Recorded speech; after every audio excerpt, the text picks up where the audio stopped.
रयत शिक्षण संस्था सातारा, रयत online school education रोज प्रकल्प 2021-22 अंतर्गत आपणा सर्वांचे स्वागत. सद्गुरू गाडगे महाराज कॉलेज कराड आमचे मार्गदर्शक माननीय प्राचार्य डॉक्टर मोहन राजमाने साहेब यांच्या प्रेरणेने मी सौ संगीता हनुमंतराव मांडके इयत्ता 11वी अर्थशास्त्र या विषयाचे अध्यापन करीत आहे. आज आपण इयत्ता 11वी विषय अर्थशास्त्र पाठ्यपुस्तक परिचय, अर्थशास्त्र विषयाचा अभ्यासक्रम, अर्थशास्त्र विषयाचा प्रश्नपत्रिका आराखडा अभ्यासणार आहोत. पाठ्यपुस्तक परिचय. मुखपृष्ठ. मुखपृष्ठ हे फार सुंदर आणि बोलके आहे. मुखपृष्ठावरती अनेक छायाचित्रे आहेत. या छायाचित्रामध्ये एक व्यक्ती मातीची भांडी तयार करीत आहे. हा उद्योग घरच्या घरी तयार केला जातो किंवा मातीची भांडी ही घरच्या घरी तयार केली जातात, म्हणून त्यांचा समावेश कुटीर उद्योगामध्ये केला जातो. या छायाचित्रामध्ये एक स्त्री चटई तयार करीत आहे. हा उद्योग लघु उद्योगामध्ये मोडतो. या छायाचित्रामध्ये शेती हा व्यवसाय दिसून येतो. या छायाचित्रामध्ये यंत्र सामग्री दिसत आहे. मोठ्या उद्योगधंद्यांमध्ये या यंत्र सामग्रीचा वापर करून अनेक वस्तूंची निर्मिती केली जाते. या छायाचित्रामध्ये डॉक्टर, नर्स, रुग्ण दिसत आहे. म्हणजे हे छायाचित्र सेवा क्षेत्रामध्ये मोडते. या छायाचित्रामध्ये पैसे दिसत आहेत. शेती, उद्योग, व्यापार, सेवा क्षेत्र या सर्व क्षेत्रांमधून हे पैसे प्राप्त होतात. मलपृष्ठ. मलपृष्ठ यामध्ये नीती आयोग. भारत सरकारने 1 जानेवारी 2015 रोजी नीती आयोग स्थापन केला. तसेच या मलपृष्ठावरती वाहतूक आणि दळणवळणाची साधने दिसून येत आहेत. हवाई वाहतूक, रस्ते वाहतूक आणि दळणवळणाची साधने उदाहरणार्थ मोबाईल, संगणक दिसत आहे. अशा पद्धतीने पाठ्यपुस्तकाचे मुखपृष्ठ आणि मलपृष्ठ हे आपणाला स्पष्ट करता येते. अर्थशास्त्र विषयाचा अभ्यासक्रम. प्रकरण क्रमांक 1 अर्थशास्त्रातील मूलभूत संकल्पना. या प्रकरणामध्ये अर्थशास्त्राचा अर्थ, व्याख्या. अर्थशास्त्राच्या 2 शाखा आहेत. एक सूक्ष्म अर्थशास्त्र आणि 2 स्थूल अर्थशास्त्र. या 2 शाखांचा अभ्यास करणार आहोत. प्रकरण क्रमांक 2 पैसा. या प्रकरणामध्ये वस्तू विनिमयातील अडचणी, पैशाची व्याख्या, पैशाची उत्क्रांती, पैशाचे प्रकार आणि पैशाची कार्ये अभ्यासणार आहोत. प्रकरण क्रमांक 3 विभाजन मूल्य. विभाजन मूल्ये एकूण 3 आहेत. पहिले विभाजन मूल्य आहे चतुर्थके. याला इंग्रजीमध्ये क्वार्टाइल्स असे म्हणतात. दुसरे विभाजन मूल्य आहे दशमके. याला इंग्रजीमध्ये डिसाइल्स असे म्हणतात. तिसरे विभाजन मूल्य आहे शतमके. त्याला इंग्रजीमध्ये पर्सेंटाइल्स असे म्हणतात. या 3 विभाजन मूल्यांचा अभ्यास आपण या प्रकरणामध्ये करणार आहोत. प्रकरण क्रमांक 4 महाराष्ट्राची अर्थव्यवस्था. या प्रकरणामध्ये महाराष्ट्राच्या अर्थव्यवस्थेची वैशिष्ट्ये आणि महाराष्ट्राचा आर्थिक विकास शेती, उद्योग, सेवा क्षेत्र यामधून कसा साधला जातो हे अभ्यासणार आहोत. प्रकरण क्रमांक 5 भारतातील ग्रामीण विकास. या प्रकरणामध्ये ग्रामीण विकासाचे महत्त्व, भारतातील कृषी पतपुरवठ्याचे प्रकार, कृषी पतपुरवठ्याचे मार्ग अभ्यासणार आहोत. प्रकरण क्रमांक 6 भारतातील लोकसंख्या. भारतातील लोकसंख्या वाढीतील बदल अभ्यासणार आहोत. लोकसंख्या विस्फोट म्हणजे लोकसंख्या वाढ. लोकसंख्या विस्फोटाची कारणे, परिणाम, उपाय अभ्यासणार आहोत. प्रकरण क्रमांक 7 भारतातील बेरोजगारी. बेरोजगारी म्हणजे बेकारी.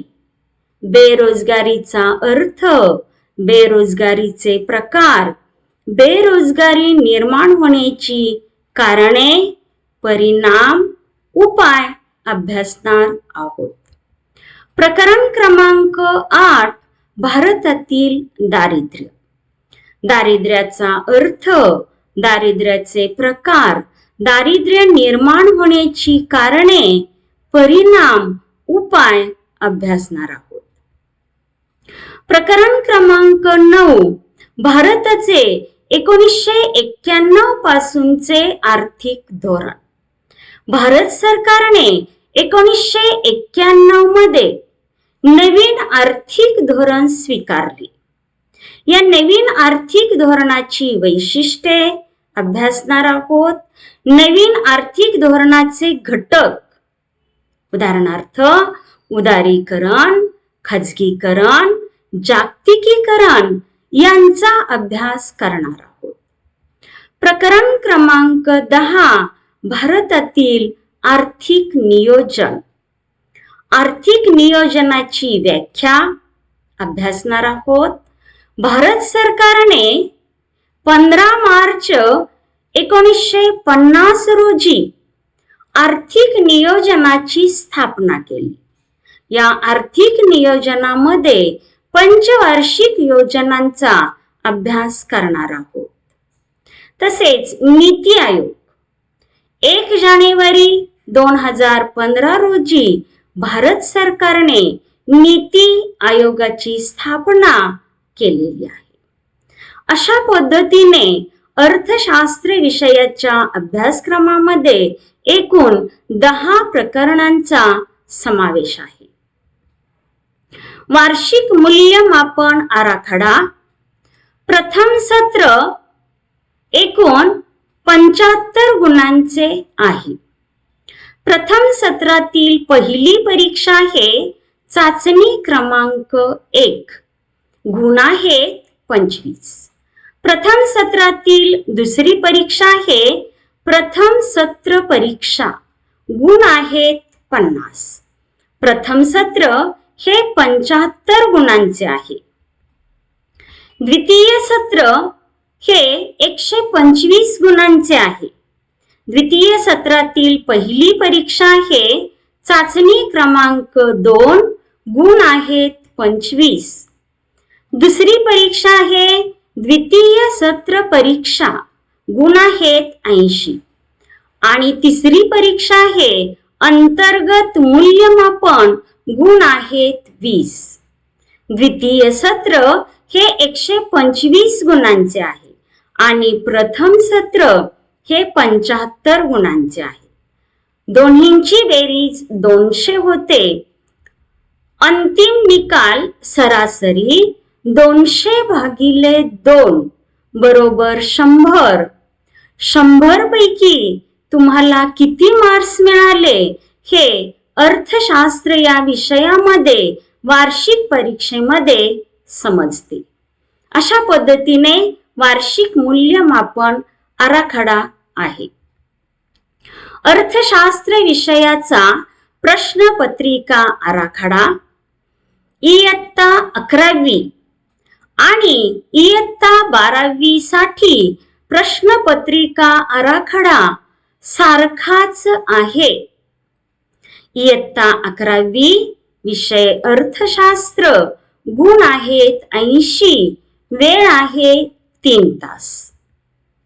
सूचना, पहिली सूचना आहे सर्व प्रश्न सोडविणे आवश्यक आहे. प्रश्नपत्रिकेमध्ये 1 ते 6 प्रश्न दिलेले असतात.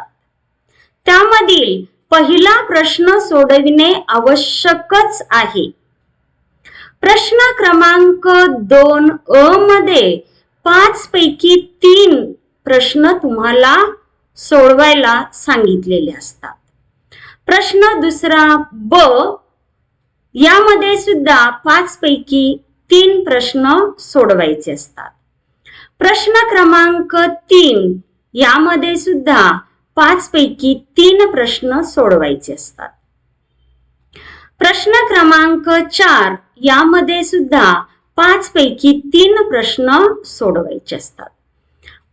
प्रश्न क्रमांक 5 यामध्ये 3 पैकी 2 प्रश्न सोडवायचे असतात आणि प्रश्न क्रमांक 6 मध्ये 3 पैकी 2 प्रश्न सोडवायचे असतात. अशा पद्धतीने 1 ते 6 प्रश्न सोडविणे आवश्यकच आहे. म्हणजे सर्व प्रश्न सोडविणे आवश्यक आहे. दुसरी सूचना, योग्य त्या ठिकाणी कोष्टक आकृती द्या. फरक स्पष्टकरामध्ये पहिला मुद्दा व्याख्या, दुसरा मुद्दा आकृती सुद्धा तुम्ही काढू शकता. तसेच टिपाल्यामध्ये तुम्हाला सविस्तर उत्तर लिहावे लागते, त्यामुळे त्या ठिकाणी कोष्टक आकृत्या द्याव्या लागतात. प्रश्न क्रमांक 6 मध्ये सुद्धा सविस्तर उत्तरे लिहा. 8 मार्काचा प्रश्न असतो, त्यामुळे त्या ठिकाणी सुद्धा तुम्हाला कोष्टक आकृती द्यावी लागते.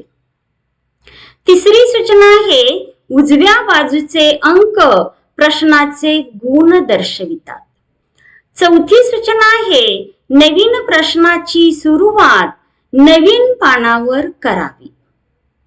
पहिला प्रश्न तुम्ही जर 3ऱ्या पानावरती सोडवायला घेतलात आणि तुमचा पहिल्या प्रश्नामध्ये अ, ब, क आणि ड असे 4 प्रकारचे प्रश्न तुम्हाला सोडवायचे असतात.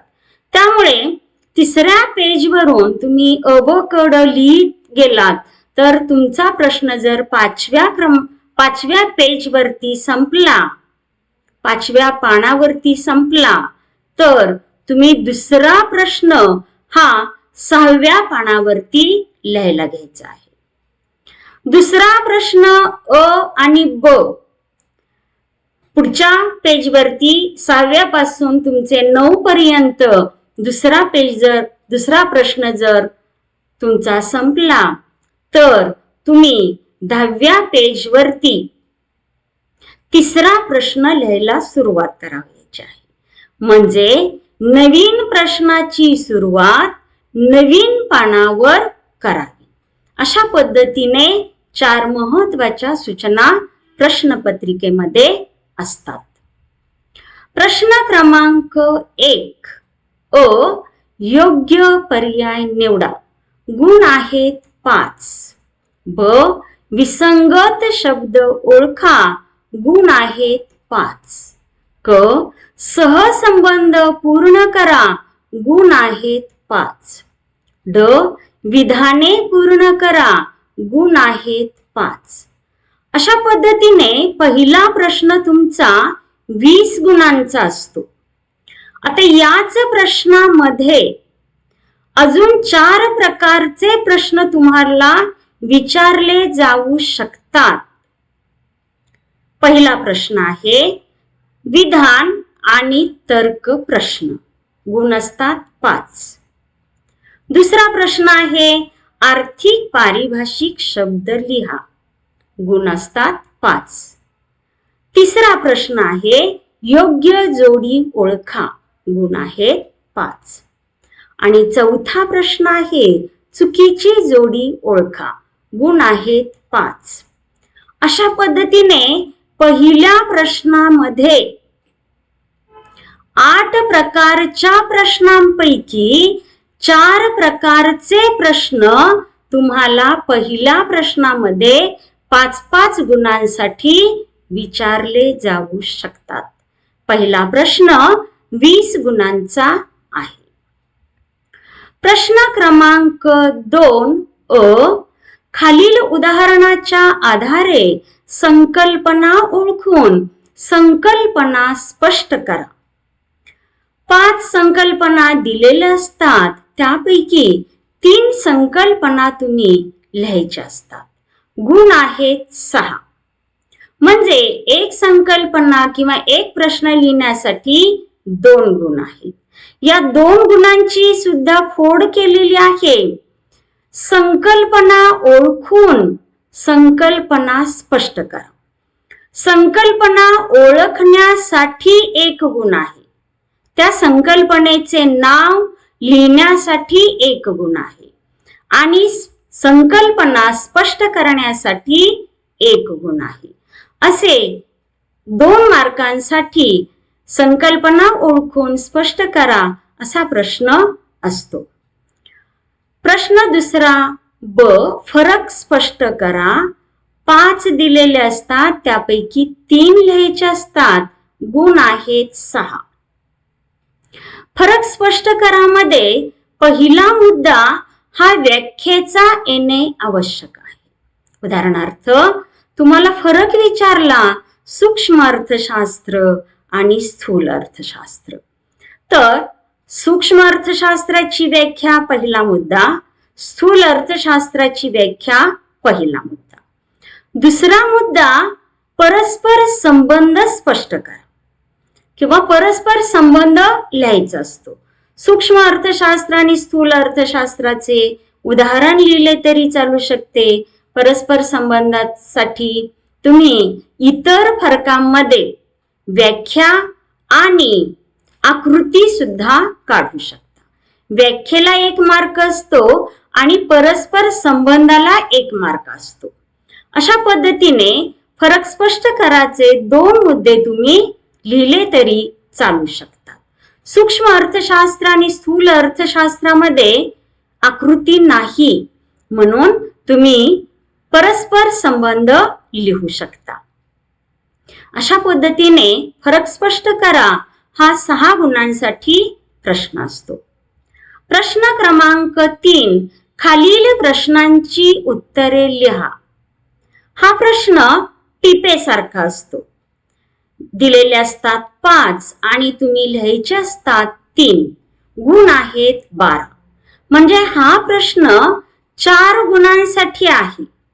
टिपा लिहा किंवा खालील प्रश्नांची उत्तरे लिहा. हा प्रश्न 4 गुणांसाठी आहे. प्रश्न क्रमांक 4 खालील विधानाशी सहमत आहात की नाही ते सकारण स्पष्ट करा. दिलेले असतात 5, लिहायचे असतात 3. म्हणजे एक प्रश्न तुमचा 4 गुणांसाठी आहे. एकूण चौथा प्रश्न 12 गुणांचा आहे आणि त्यातील एक प्रश्न 4 गुणांसाठी आहे. आता याचीही फोड केलेली आहे. सहमत आहात की नाही हे सांगण्यासाठी 1 गुण आहे. तुम्ही सहमत आहे, जर विधान बरोबर असेल तर सहमत आहे लिहायचं आणि विधान चुकीचे असेल तर सहमत नाही लिहायचं. जर विधान बरोबर असेल तर वरील विधानाशी सहमत आहे हे सांगण्यासाठी 1 गुण आहे आणि उरलेले 3 गुण हे सकारण स्पष्टीकरणासाठी आहे. मग यामध्ये तुम्ही व्याख्या, कोष्टक, आकृती या 3 गुणांसाठी देऊ शकता. म्हणजेच सहमत आहात की नाही यामधील एक प्रश्न 4 गुणांचा आहे आणि सर्व प्रश्न क्रमांक 4 गुण आहेत 12. प्रश्न क्रमांक 5. खालील तक्ता, आकृती, उतारा अभ्यासून विचारलेल्या प्रश्नांची उत्तरे लिहा. विचारलेले असतात 3 पैकी तुम्ही 2 लिहायचे असतात. गुण आहेत 8. 3 कोणकोणत्या प्रकारचे आहेत? पहिला आहे तक्ता. तक्त्यावरती 4 प्रश्न असतात. एक गुणांसाठी हे 4 प्रश्न असतात. ते 4ही प्रश्नांची उत्तरे तुम्ही लिहायची आहेत. तक्त्यावरील 4ही प्रश्नांची उत्तरे तुम्ही लिहायची आहेत. दुसरा आहे आकृती. आकृतीवरती 4 प्रकारचे प्रश्न दिलेले असतात. ते 4ही प्रश्न तुम्ही लिहायचे असतात. तिसरा आहे उतारा. उतारा दिलेला असतो आणि त्यावरती 4 प्रश्न विचारलेले असतात. त्या उतार्यावरील 4ही प्रश्नांची उत्तरे तुम्ही लिहायची असतात. म्हणजेच तक्ता, आकृती, उतारा हे 3 प्रकारचे प्रश्न दिलेले असतात. त्यापैकी तक्ता आणि उतार्यावरील तुम्ही लिहू शकता किंवा आकृती आणि उतार्यावरील प्रश्नांची उत्तरे लिहू शकता किंवा तक्ता आणि उतारा यावरील प्रश्नांची उत्तरे लिहू शकता. म्हणजे तक्ता 4 गुणांसाठी, आकृती 4 गुणांसाठी आणि उतारा 4 गुणांसाठी. मात्र या तिन्हींपैकी 2च तुम्ही लिहायचे आहेत. गुण आहेत 8. प्रश्न क्रमांक 6. सविस्तर उत्तरे लिहा. गुण आहेत 16. 3 दिलेले असतात. त्यापैकी 2 लिहायचे असतात. हा दीर्घोत्तरी प्रश्न असतो. त्यामुळे एक प्रश्न 8 गुणांसाठी आहे आणि या 8 गुणांच्या प्रश्नामध्ये उत्तर लिहिताना संपूर्ण व्याख्या, उदाहरण किंवा कोष्टक, आकृती काढणे आवश्यक आहे. जर स्पष्टीकरणात्मक प्रश्न असेल, एखाद्या प्रश्नाचे 10 मुद्दे असतील तर ते 10च्या 10 मुद्दे या उत्तरामध्ये येणे आवश्यक आहे. म्हणजे सविस्तर उत्तरे लिहा. 3 दिलेले असतात. त्यापैकी 2 लिहायचे असतात. गुण आहेत 16. अशा पद्धतीने एकूण 80 गुणांची ही प्रश्नपत्रिका आहे. आणि द्वितीय सत्र मध्येच तुमची अंतर्गत मूल्यमापन परीक्षा असते. गुण आहेत 20. अंतर्गत मूल्यमापन सुद्धा ऑब्जेक्टिव्ह टाइप म्हणजे पहिल्या प्रश्नांमधीलच प्रश्न असतात. योग्य पर्याय निवडा, आर्थिक पारिभाषिक शब्द लिहा, विधान किंवा तर्क प्रश्न आणि योग्य जोडी ओळखा. अशा 4 प्रकारचे प्रश्न तुम्हाला 20 गुणांसाठी अंतर्गत मूल्यमापनामध्ये विचारले जातात. आणि एकूण गुण झाले 100. यामध्ये तुम्हाला 100 पैकी किती गुण मिळाले हे वार्षिक परीक्षेमध्ये समजू शकते. अशा पद्धतीने आज आपण इयत्ता 11वी विषय अर्थशास्त्र पाठ्यपुस्तक परिचय, अर्थशास्त्र विषयाचा अभ्यासक्रम, अर्थशास्त्र विषयाचा प्रश्नपत्रिका आराखडा अभ्यासलेला आहे. धन्यवाद.